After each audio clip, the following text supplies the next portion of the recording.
بسم اللہ الرحمن الرحیم۔ ہم نے کرونا پر بہت دن بات کی ہے۔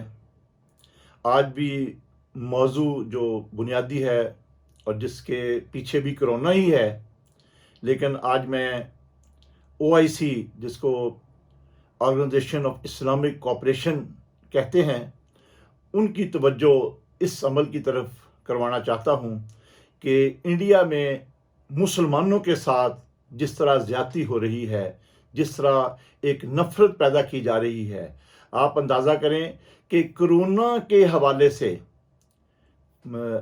بیماری کے حوالے سے مسلمانوں کو ایک علیحدہ کر دیا گیا ہے اور مسلمانوں پر یہ الزام لگایا گیا ہے کہ وہ کرونا پھیلا رہے ہیں۔ مسلمان غریبوں میں جو کھانا تقسیم کرتے ہیں اس کو بھی روکا جا رہا ہے، اس لیے کہ الزام یہ ہے کہ وہ کھانا غریبوں کو نہیں دے رہے بلکہ یہ بیماری پھیلا رہے ہیں۔ اور جو ہندو انتہا پسند ہیں وہ مسجدوں پر حملے کر رہے ہیں، کرکٹ کے بیٹ سے مسلمانوں کو مار رہے ہیں۔ آپ اس سے نیو یارک ٹائم نے اس پر رپورٹ کیا ہے۔ مطلب یہ کوئی اب پاکستان کی صرف بات نہیں ہے۔ کہا جاتا تھا کہ پاکستان مسلمانوں کے لیے بڑی باتیں کر رہا ہے، کبھی جھوٹ ہوتی ہے کبھی سچ ہوتی ہے، لیکن نیو یارک ٹائم نے رپورٹ کیا ہے کہ مسلمان وہاں کس طرح تنگ ہیں۔ مسلمان ایک طرف کرونا سے تنگ ہیں، وہاں دوسری طرف ان کی نفرت کا شکار ہیں، وہاں دوسری طرف بھوک کا شکار ہیں۔ تو یہ جو انڈیا میں مسلمانوں کے ساتھ زیادتی ہو رہی ہے، اس پر توجہ کرنے کی ضرورت ہے۔ جو امہ اسلام ہے، عالم اسلام ہے، میں سمجھتا ہوں کہ اس کو غور کرنا چاہیے۔ اور اب عرب کے جو دانشور ہیں، دبئی کے جو دانشور ہیں، وہ بھی یہ کہہ رہے ہیں کہ یہ ہندو جہاں سے کھاتے ہیں وہاں کے خلاف کام کر رہے ہیں۔ دبئی میں، سعودی عرب میں جہاں بھی ہندو کام کر رہے ہیں لیکن مسلمانوں کے خلاف کام کر رہے ہیں۔ میں سمجھتا ہوں کہ اب یہ وقت آ گیا ہے کہ عالم اسلام اس طرف توجہ دے۔ ہندوؤں انتہا پسندوں نے جس طرح مسلمانوں کے لیے انڈیا میں جینا دوبر کر دیا ہے، جینا حرام کر دیا ہے، میں سمجھتا ہوں کہ سب اکٹھے ہو کر اس پر ہمیں ایکشن لینا چاہیے۔ یہ اب پاکستان کا صرف مسئلہ نہیں ہے۔ آپ کشمیر کے مسئلے پر آپ نے مختلف ورشن لیے ہیں، میں اس پر بحث نہیں کر رہا، لیکن میں سمجھتا ہوں کہ مسلمانوں کا مسئلہ تو ہمارے سب کا مسئلہ ہے۔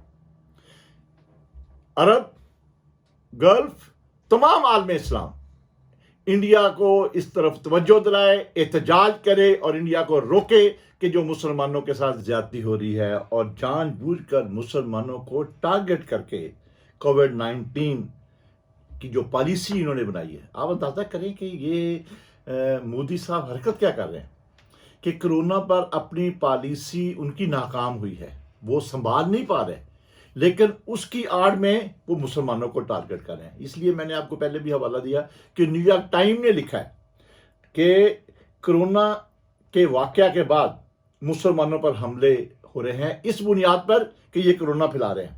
اسی طرح جیسے میں نے پہلے بھی عرض کیا، غریبوں کو کھانا اگر مسلمان بانٹ رہے ہیں تو ان کو مارا جا رہا ہے، ہماری مسجدوں پر حملے ہو رہے ہیں۔ ہندو جو انتہا پسند ہیں وہ مسلمانوں کو کرونا کی آڑ میں انہوں نے قربانی کا بکرا بنایا ہوا ہے۔